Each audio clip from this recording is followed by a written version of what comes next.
जो विगत 27 अक्टूबर की जो घटना है, जो पाढ़ा सरकार के द्वारा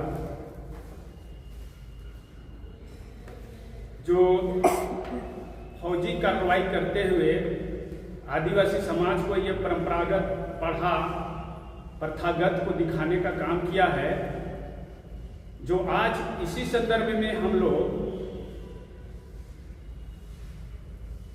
प्रेस वार्ता पाहन महासंघ के द्वारा किए जा रहे हैं। और इसमें खास करके हम लोग जो है जितना 84 पाढ़ा का जो व्यवस्था पाढ़ा व्यवस्था है, जो परंपरागत प्रथागत जो हम लोग का है, इसी संदर्भ में और जो पाढ़ा सरकार की जो कार्रवाई है और जो प्रशासन इसमें जो विश्वास कौन फर्जी है कौन असली है, इसी संदर्भ में हम लोग एक प्रेस वार्ता आज धमपुरिया भवन में जो करने जा रहे हैं। और इसके माध्यम से हम लोग प्रेस के माध्यम से सरकार को और पाढ़ा सरकार को दोनों को हम लोग बताना चाहेंगे कि हमारे आदिवासी का जो परंपरा प्रथागत पाढ़ा जो विधि पाढ़ा है, इस मामले में किनकी कितना जिम्मेवारी और किनकी कितना भागीदारी, ये भी हम लोग दिखाने की काम करेंगे और सरकार को बताने की काम करेंगे। और पाढ़ा सरकार जो फर्जी है, जो असामाजिक तत्व है, इनको भी हम लोग बताने की काम करने जा रहे हैं इस प्रेस के माध्यम से। तो हमने जो देखा उस कहानी को, उस घटना को, कि हमारे जो परंपरा पाढ़ा प्रथागत जो है, ये हमारे आदिवासी समाज का एक संवैधानिक रूलिंग पावर है। और जिस रूलिंग पावर में हमारे ये समझना पड़ता है कि जब देश आजाद हुआ तो हमारे सुप्रीम कोर्ट है, संविधान बना, हाई कोर्ट बना और लोअर कोर्ट बना, राज्य में राज्यपाल है। और ऐसे चीजों को हम जो हमारे पाढ़ा जो असली पढ़ा है, जो परंपरागत सुशासन व्यवस्था प्रथागत पढ़ा है आदिवासियों के बीच में, ये पढ़ा बताता है कि हमें देश की जो असली चीजों को हम उनके साथ कंधे पे कंधे मिला के चलने की जरूरत है। लेकिन ये जो असामाजिक तत्व की पाढ़ा है, जो अपने आप को कहते हैं कि ये हमारे पाढ़ा सरकार है, जो आज मुर्मू की एक घटना है, जो पहने जमीन है, पहने जमीन उनको पता करना पड़ेगा कि पहने खुदकट्टी जो जमीन है, जो उस जमीन में धनकट्टी उत्वारित कार्रवाई करते हुए और वहाँ की पहानों को बदली करके वहाँ की महतों को बदली किया, वहाँ की पहान को बदली किया, वहाँ की कोटवार को बदली किया, तमाम व्यवस्था जो परंपरागत प्रथागत है उसको बदली कर दिया। भाई, इन लोग से हम कहना चाहते हैं पाढ़ा सरकार से कि ये जो पाढ़ा प्रथागत व्यवस्था जो है आदिवासियों के बीच, जो संवैधानिक अधिकार जो दिया है, ये आर्टिकल 13 का क में साफ साफ है कि पाढ़ा प्रथागत को आदिवासियों की जो संवैधानिक चीजें हैं, इसको सुरक्षा समर्थन करने का अधिकार दिया है। लेकिन ये जो पाढ़ा सरकार की कौन सा अधिकार था कि उस पहान को, पहान घर का जो पहान मूल पहान है, मुख्य पहान है, उसको जो है ये लोग त्वरित कार्रवाई, फौजी कार्रवाई करते हुए उनकी जो है बांध के पीटना, ये पाढ़ा सरकार की क्या ये अधिकार कौन देता है? पाढ़ा सरकार देता है या संविधान देता है? मैं उन लोग से पूछना चाहता हूं जो पाढ़ा सरकार के अधिकारी लोग हैं और तमाम वहां के सदस्य लोग हैं। ऐसे लोगों को हम बार बार हम इस प्रेस मीडिया के माध्यम से इन लोग को कहना चाहते हैं कि ये कार्रवाई कतई आदिवासी समाज या पाढ़ा प्रथागत बर्दाश्त नहीं करेगा।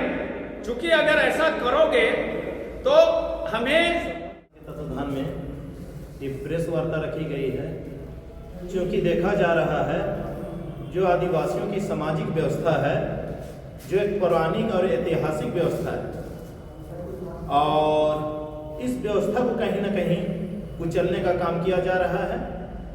आप देखेंगे यहाँ पर जो भी पारंपरिक व्यवस्था है, जिसमें मुंडा मानकी, मांझी हड़ाम, ढोकलो सोहर, ये तमाम तरह की व्यवस्थाओं से आदिवासी समाज चलता है। ये मात्र कोई पाढ़ा व्यवस्था से नहीं है, सबके अपने अपने अधिकार हैं और अपने अधिकार क्षेत्र के तहत सभी अपने काम करते हैं। लेकिन कोई एक व्यक्ति, एक संगठन या एक व्यक्तियों का समूह जो अपने आप को सीधे तौर पर पाढ़ा सरकार बोलकर एक ऐसी कार्रवाई की जाती है जो समाज को नागवार गुजरता है, जिसमें है कि समाज को सीधे तौर पर क्षति होती है। यहाँ पर जो गुड़मू प्रखंड का मामला आ रहा है, यहाँ पर 300-400 की भारी संख्या में कुछ लोग जो है कि अपने आप को पाढ़ा सरकार के लोग बोलते हैं और सीधे तौर पर खेतों में घुसकर पूरी फसल को काट कर ले जाते हैं। परिवार के जिनका खेत था, जिनकी फसल थी, जिन्होंने उस पर है कि महीनों तक उसमें मेहनत किया था, बीज बोए थे, लागत लगाई थी, उनकी सारी लागत पर है कि डकैती हो जाती है। इसका वो विरोध करते हैं तो सीधे तौर पर उनके साथ मारपीट की जाती है। तो ये पूरी तरह से पाढ़ा व्यवस्था नहीं है, ये सीधा सीधी गुंडागर्दी है। आदिवासी समाज इस प्रकार की कोई भी कार्रवाई नहीं करता, वो समाज को साथ लेकर चलता है। तो ये जो भी अपने आप को पाढ़ा सरकार बता रहा है और वो सीधे तौर पर कहता है कि मैं किसी संविधान को नहीं मानता, तो उसे ये पता होना चाहिए ये संविधान से चलता है और संविधान में सभी को समानता का अधिकार दिया गया है। फिर वही पाढ़ा सरकार ये कहता है कि आर्टिकल की हवाला देकर संविधान में, तो ये दोहरी बातें, दोहरी नीति है कि किसको बेवकूफ़ बनाया जा रहा है, किसको लूटा जा रहा है। तो ये किसके लिए काम कर रहे हैं ये पहले समझना होगा। ये क्या किसी कॉरपोरेटर के लिए काम कर रहे हैं, किसी गिरोह के लिए काम कर रहे हैं? ये कौन सा गिरोह है जो आदिवासी समाज में इस प्रकार की अराजकता फैलाना चाह रहा है? ये कौन है जो आदिवासियों के बीच में झगड़ा लगाना चाह रहा है? ये उरांव मुंडा के बीच में नफरत और जो दुश्मनी का बीज बोया जा रहा है, ये कौन लोग? इन सभी लोगों को चिन्हित करना होगा। और कल ही है कि पूर्वजों ने पहान पूजा वर्षों से करते आ रहे थे, पहान पूजा करते आ रहे थे। तो अगले साल गांव के ही 2-4 गो लड़का बोलने लगे कि नहीं, तुम पूजा मत करो, कह के बोलने लगे। अगला का जो ढाक बजाते हैं भंडारी, उसका भी खेत लूट लिए। फिर जो बनभोरा होते हैं उसका भी खेत लूट लिए। और अगले साल फिर मेरा धान को 3 एकड़ का धान जला के खाक कर दिए।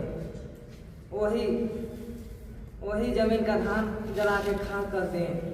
और इस वर्ष भी 3 एकड़ का धान मेरा काट के ले गए, जो कि खतियान में 123 खता नंबर, प्लॉट नंबर 147, 148, 149, 152,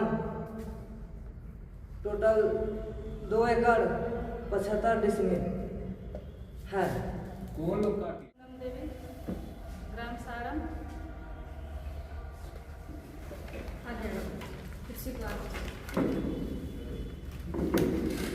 ग्राम सारम का रहने वाले। और मेरा साथ जो अभद्र व्यवहार हुआ है,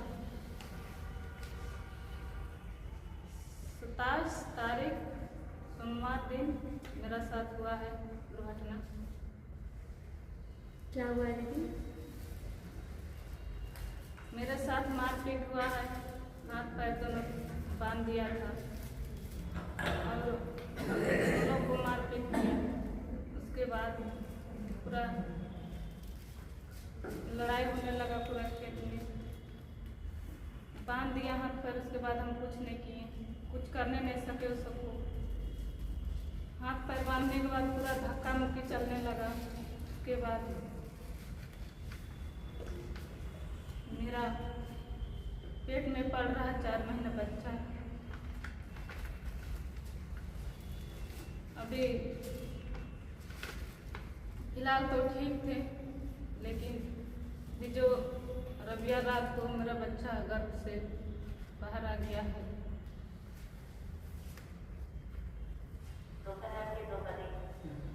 ठीक, क्या होगा?